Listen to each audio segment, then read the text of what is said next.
Hi friends. Coal India Limited வந்து பார்த்தீங்கன்னா, வேலைவாய்ப்பு வந்து அறிவிச்சிருக்காங்க. என்ன போஸ்ட்டுக்கு பாருங்க, மேனேஜ்மென்ட் ட்ரெய்னி அப்படின்ற போஸ்ட்டுக்கு வேரியஸ் டிசிப்ளின் சரிங்களா? மேலும் முக்கியமானவங்கள பார்க்கலாம். இதுக்கு ஆன்லைன் அப்ளிகேஷன் வந்து பார்த்தீங்கன்னா, ஜனவரி 15, 2025 ஓப்பன் ஆயிடுச்சு.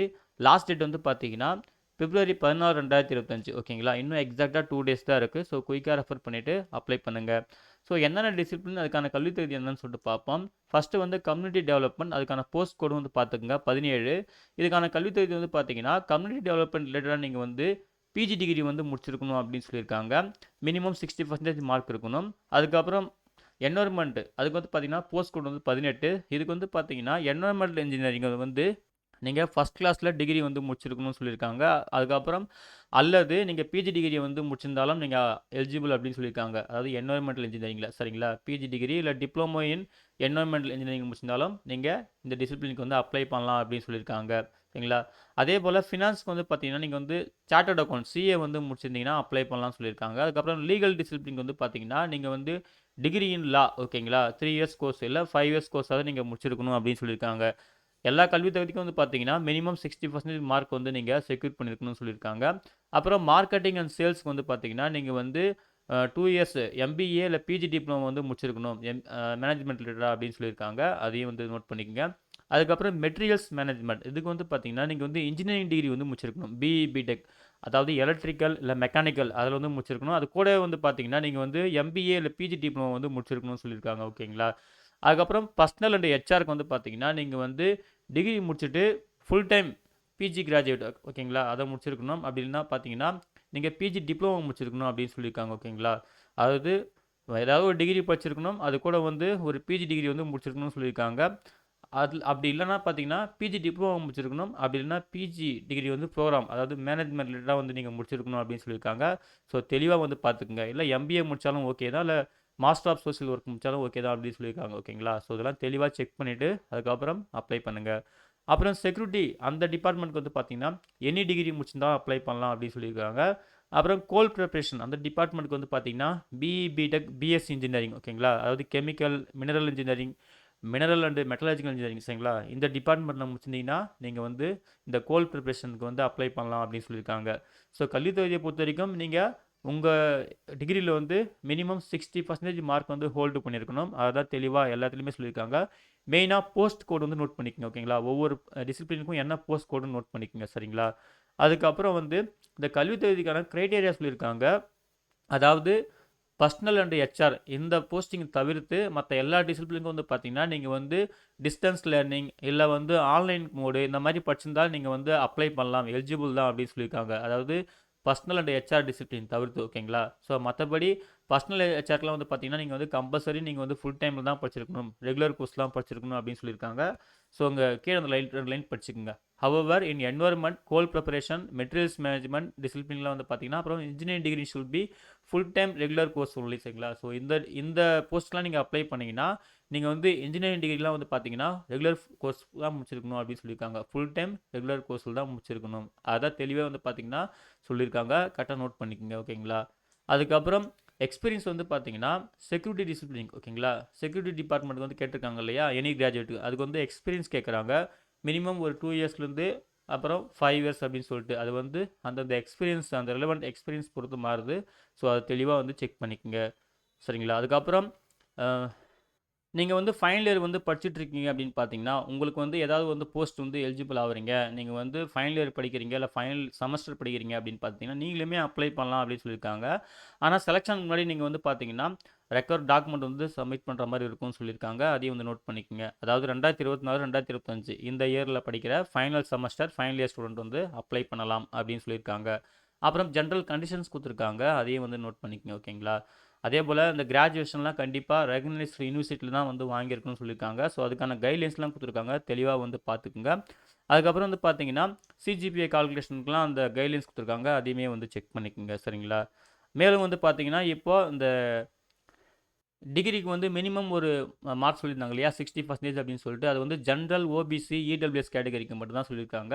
எஸ்சி, எஸ்டி, பிடபிள்யூடி கேண்டிடேட் இருந்தீங்கன்னா உங்களுக்கு வந்து 5% ரிலாக்ஸேஷன் தராங்க. அதாவது 55% நீங்கள் மார்க் இருந்தாலே நீங்கள் வந்து எலிஜிபிள் தான் அப்ளை பண்ணுறதுக்குன்னு சொல்லியிருக்காங்க. ஸோ அதையும் வந்து நோட் பண்ணிக்கோங்க. அப்புறம் வேக்கன்சி லிஸ்ட் கொடுத்துருக்காங்க, என்னென்ன டிசிப்ளினுக்கு வந்து எவ்வளோ வேக்கன்சி இருக்குன்னு சொல்லிட்டு. இந்த வேக்கன்சி டேபிள் வந்து பார்த்தீங்கன்னா கம்யூனிட்டி வைஸாகவும் இருக்குது, அதே போல் பேக்லாக் வேக்கன்சி அதுலேயும் கம்யூனிட்டி வைஸாகவும் கொடுத்துருக்காங்க, அப்புறம் டோட்டல் வேக்கன்சியும் கொடுத்துருக்காங்க. நீங்கள் பிடபிள்யூடி கேட்டகரியாக இருந்தீங்கன்னா உங்களுக்குமே டிசேபிலிட்டி கேட்டகரி வைஸும் வேக்கன்சி கொடுத்துருக்காங்க, நீங்கள் தெளிவாக செக் பண்ணிக்கலாம். சரிங்களா? கம்யூனிட்டி டெவலப்மெண்ட்டுக்கு வந்து பார்த்தீங்கன்னா மொத்தம் 20 வேக்கன்சி சொல்லியிருக்காங்க.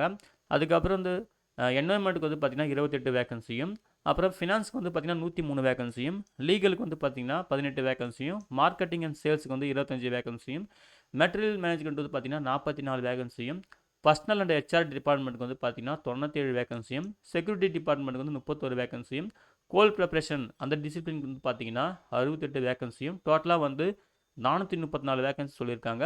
ஸோ நேற்று தெளிவாக செக் பண்ணிக்கோங்க, உங்களுக்கான எஜுகேஷன் குவாலிஃபிகேஷன் என்ன, உங்களுக்கு எந்த போஸ்ட் வந்து கரெக்டாக வந்து மீட் ஆகுது. ஸோ அந்த போஸ்ட்டுக்கான கம்யூனிட்டி வைஸ் வேகன்சி தெளிவாக செக் பண்ணிவிட்டு அதுக்கப்புறம் அப்ளை பண்ணுங்கள். இந்த டேபிளில் கொடுத்துருக்க ஷார்ட் ஃபார்ம் எதனா புரியலன்னா இங்கே அப்ரிவேஷன்ஸ் இருக்குது, நீங்கள் தெளிவாக செக் பண்ணிக்கலாம். சரிங்களா? அதுக்கு பிறகு செலெக்ஷன் ப்ராசஸ் பார்த்தீங்கன்னா கம்ப்ளீட்டாக CBT computer based online test தான். சரிங்களா? அதை பேஸ் பண்ணி தான் வந்து செலக்ட் பண்ணுவோம் அப்படின்னு சொல்லியிருக்காங்க. டெஸ்ட் சிட்டிஸ் பொறுத்த வரைக்கும் நீங்கள் ஆன்லைனில் அப்ளை பண்ணும்போது என்னென்ன டெஸ்ட் சென்டருன்னு சொல்லிட்டு ஆப்ஷன் வரும். நீங்கள் வந்து ஒரு 3 டெஸ்ட் சென்டர் வந்து பார்த்தீங்கன்னா ப்ரெஃபரன்ஸ் கொடுத்துக்கலாம். சரிங்களா? ஸோ அதையுமே தெளிவாக கொடுத்துருக்காங்க. அப்புறம் கம்ப்யூட்டர் பேஸ்டு ஆன்லைன் டெஸ்ட் வந்து பார்த்தீங்கன்னா பேப்பர் 1 பேப்பர் 2ன்னு சொல்லிட்டு பிரியும். பேப்பர் 1 பொறுத்த வரைக்கும் ஜென்ரல் நாலேஜ், அப்புறம் reasoning, numerical ability, general English சொல்லிட்டு ஒரு 4 செக்ஷன் இருக்கும். ஸோ அது வந்து பார்த்தீங்கன்னா நீங்கள் வந்து 100 மார்க் அட்டன் பண்ணுற வேண்டியதாக இருக்கும்னு சொல்லியிருக்காங்க. அதாவது பேப்பர் 1க்கும் 100 மார்க்கு, பேப்பர் 2க்கும் 100 மார்க் அப்படின்னு சொல்லிட்டு. பேப்பர் 2 பொறுத்த வரைக்கும் பார்த்தீங்கன்னா உங்கள் டிசிப்ளின், உங்கள் எஜுகேஷன் குவாலிஃபிகேஷன் என்னவோ அதுக்கு ரிலேட்டடாக வந்து கொஸ்டின்ஸ் கேட்போம் அப்படின்னு சொல்லியிருக்காங்க. மல்டிபிள் சாய்ஸ் கொஸ்டின் தான் வந்து கேட்போம் அப்படின்னு சொல்லியிருக்காங்க, அதையும் நோட் பண்ணிக்கோங்க. எந்த பெனால்ட்டி மார்க்கும் கிடையாது, நீங்கள் ராங் ஆன்சர் பண்ணிங்கன்னா பெனால்ட்டி நெகட்டிவ் மார்க்லாம் கிடையாது. அதே போல் கொஸ்டின் பேப்பர் வந்து பார்த்தீங்கன்னா இங்கிலீஷ், ஹிந்தி 2 லாங்குவேஜில் மட்டும்தான் இருக்கும் அப்படின்னு சொல்லியிருக்காங்க. ஓகேங்களா? அதுக்கு பிறகு qualifying mark, minimum qualifying mark சொல்லியிருக்காங்க. அந்த மினிமம் குவாலிஃபையிங் மார்க் வந்து பார்த்தீங்கன்னா ஜென்ரல் அப்புறம் இடபிள்யூஎஸ் கேட்டகரி வந்து பார்த்தீங்கன்னா 40 மார்க்கு, அதாவது ஈச் பேப்பர் 1லேயும் பேப்பர் 2லேயும் தனித்தனியாக அப்படின்ற மாதிரி தான் சொல்லியிருக்காங்க. ஓகேங்களா? அப்புறம் ஓபிசிக்கு வந்து பார்த்தீங்கன்னா 35 மார்க்ஸ் சொல்லியிருக்காங்க. எஸ்சி எஸ்டி பிடபிள்யூடிக்கு வந்து பார்த்தீங்கன்னா 30 மார்க்ஸ் சொல்லியிருக்காங்க. அதாவது ஈச் பேப்பர் 1க்கு தனியாக, பேப்பர் 2க்கு தனியாக அப்படின்னு சொல்லிட்டு. ஓகேங்களா? அதையும் நோட் பண்ணிக்கோங்க. அப்புறம் நோ அப்ஜெக்ஷன் சர்டிஃபிகேட்டுக்கான கைட்லைன்ஸ் கொடுத்துருக்காங்க. அப்ளிகேஷன் ஃபீஸ் வந்து பார்த்தீங்கன்னா மொத்தம் 1180 ரூபா நீங்கள் பே பண்ண வேண்டியதாக இருக்கும். அதுக்கான டீட்டெயில்ஸ் கொடுத்துருக்காங்க. அதே போல் எஸ்சி எஸ்டி பிடபிள்யூடி கேண்டிடேட், அப்புறம் நீங்கள் கோல் இந்தியா லிமிடெட்லேருந்து ஒர்க் பண்ணுற அந்த எம்ப்ளாயிஸ் கேண்டிடேட்டாக இருந்தீங்கன்னா உங்களுக்கும் வந்து ஃபீஸ் கிடையாது அப்படின்னு தெளிவாக கொடுத்துருக்காங்க. இவங்களை தவிர்த்து மற்ற எல்லாருமே ஃபீஸ் பே பண்ணுற மாதிரி இருக்கும்னு சொல்லியிருக்காங்க. ஓகேங்களா? ஒன்லி ஆன்லைன் மோடு தான் பே பண்ணணும்னு சொல்லியிருக்காங்க. ஃபீஸ் வந்து நாட் ரீஃபண்ட் அப்படின்னு சொல்லியிருக்காங்க. ஏஜ் லிமிட் பொறுத்த வரைக்கும் அப்பர் ஏஜ் லிமிட் வந்து பார்த்தீங்கன்னா 30 வயசுன்னு சொல்லியிருக்காங்க. 30 செப்டம்பர் 2024 அதன் கணக்குப்படி தான் எல்லா எலிஜிபிலிட்டி கிரைட்டீரியாவும் கால்குலேட் பண்ணுவாங்க. அப்பர் ஏஜ் லிமிட்டில் ஏஜ் ரிலாக்ஸேஷனுமே இருக்குது. ஓபிசிக்கு 3 இயர்ஸ், எஸ்சி எஸ்டிக்கு 5 இயர்ஸ், பிடபிள்யூடி கேண்டிடேட்டுக்கு கம்யூனிட்டி வைஸாக சொல்லியிருக்காங்க. எக்ஸர்வீஸ் மேனுக்கும் கவர்மெண்ட் கைட்லைன்ஸ் ஃபாலோ பண்ணி நாங்கள் ஏஜ் ரிலாக்ஸேஷன் கொடுப்போம் அப்படின்னு சொல்லியிருக்காங்க. அதையும் வந்து செக் பண்ணிக்கோங்க. அப்புறம் ரிசர்வேஷன் ரிலாக்ஸேஷன் பற்றி கைட்லைன்ஸ் கொடுத்துருக்காங்க, தெளிவாக செக் பண்ணிக்கோங்க. அப்புறம் வந்து பே ஸ்கேல் வந்து பார்த்தீங்கன்னா இதில் E2 E3 கிரேட் வந்து பிடிச்சிருக்காங்க.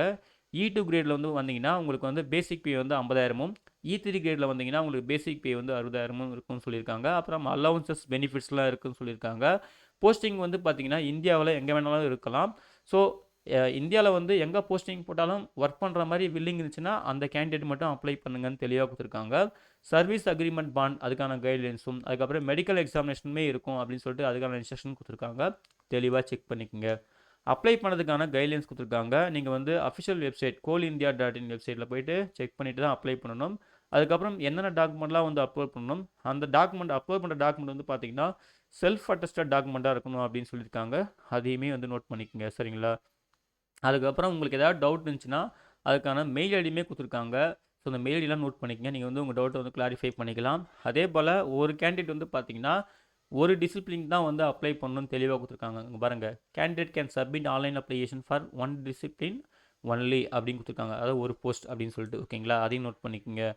அதுக்கப்புறம் வந்து நீங்கள் பே பண்ணிட்டீங்கன்னா பேமெண்ட் பண்ணதுக்கான அக்னாலஜ்மெண்ட் அந்த ஸ்லிப்பு வந்து எடுத்து வச்சுக்கோங்க, பிரிண்ட் அவுட் எடுத்து வச்சுக்கோங்க, சாஃப்ட் காப்பியும் வச்சுக்கோங்க. அதே போல் அப்ளிகேஷனுமே நீங்கள் ஆன்லைனில் அப்ளை பண்ணதுக்கப்புறம் அதுக்கான சாஃப்ட் காப்பி பிரிண்ட் அவுட்லாம் வந்து நீங்கள் சேஃப்டிக்கு எடுத்து வச்சுக்கோங்க, கண்டிப்பாக தேவைப்படும் அப்படின்னு சொல்லியிருக்காங்க. அப்புறம் இதுக்கு ஜென்ரல் இன்ஃபர்மேஷன் கொடுத்துருக்காங்க, இன்ஸ்ட்ரக்ஷன் கொடுத்துருக்காங்க. இந்தியன் சிட்டிசன்ஸ் யார் வேணாலும் அப்ளை பண்ணலாம். எந்த விதமான டிஏடிஎல்லாம் நாங்கள் வந்து ப்ரொவைட் பண்ண மாட்டோம். நீங்களே தான் வந்து சிபிடிக்கு வந்து உங்கள் ஓன் அரேஞ்ச்மெண்ட்டில் தான் நீங்கள் பார்த்துக்கணும். ரெக்யர்மெண்ட் ப்ராசஸ் எல்லாமே நீங்கள் ஓன் அரேஞ்ச்மெண்ட்டில் தான் பார்த்துக்கணும் அப்படின்னு சொல்லியிருக்காங்க. அதையும் நோட் பண்ணிக்கோங்க சரிங்களா. அதுக்கப்புறம் வந்து பார்த்தீங்கன்னா, நீங்கள் உங்களுக்கு ஏதாவது டவுட் இருந்துச்சுன்னா இந்த அப்ளிகேஷன் ரிலேட்டடாக நீங்கள் இந்த மெயில் ஐடிக்கு நீங்கள் கான்டாக்ட் பண்ணலாம், ரைட் பண்ணலாம் அப்படின்னு சொல்லியிருக்காங்க. அதையும் நோட் பண்ணிக்கோங்க சரிங்களா. அதுக்கப்புறம் வந்து பார்த்தீங்கன்னா, நீங்கள் உங்களுக்கு அப்பாயின்மெண்ட் கொடுத்ததுக்கப்புறம் கேரக்டர் வெரிஃபிகேஷன் வந்து இருக்கும்னு சொல்லியிருக்காங்க. அதையும் வந்து நோட் பண்ணிக்கோங்க. அதுக்கு பிறகு ஃபோன் நம்பருமே கொடுத்துருக்காங்க ஓகேங்களா. அந்த ஃபோன் நம்பருக்குமே நீங்கள் யூஸ் பண்ணி உங்களுக்கு ஏதாவது கொரிஸ் இருந்துச்சுன்னா நீங்கள் வந்து கிளியர் பண்ணிக்கலாம் அப்படின்னு சொல்லியிருக்காங்க. அதையும் நோட் பண்ணிக்கோங்க சரிங்களா. லாஸ்ட் டேட்டை பொறுத்த வரைக்கும் 14 பிப்ரவரி 2025 தான் லாஸ்ட் டேட்டு சரிங்களா. ஸோ குயிக்காக வந்து அப்ளை பண்ணுங்கள். இன்னும் 2 நாள் தான் டைம் இருக்குது. ஸோ இதுதான் வந்து கோல் இந்தியா லிமிடெட் வச்சுருந்த வேலைவாய்ப்புக்கான முக்கியமான விவரங்கள் சரிங்களா. ஸோ இந்த நோட்டிஃபிகேஷன் டவுன்லோட் பண்ணுறதுக்கான லிங்க்கையும் ஆன்லைனில் அப்ளை பண்ணுறதுக்கான லிங்க்கையும் இந்த வீடியோ டிஸ்கிரிப்ஷனில் தரேன். செக் பண்ணி நீங்களும் யூஸ் பண்ணிக்கோங்க சரிங்களா. உங்களுக்கு ஏதாவது டவுட் இருந்தால் கமெண்ட் செக்ஷனில் கமெண்ட் பண்ணுங்கள். என்னால் முடிஞ்ச கிளாரிஃபிகேஷன் தரேன் சரிங்களா. தேங்க்யூ.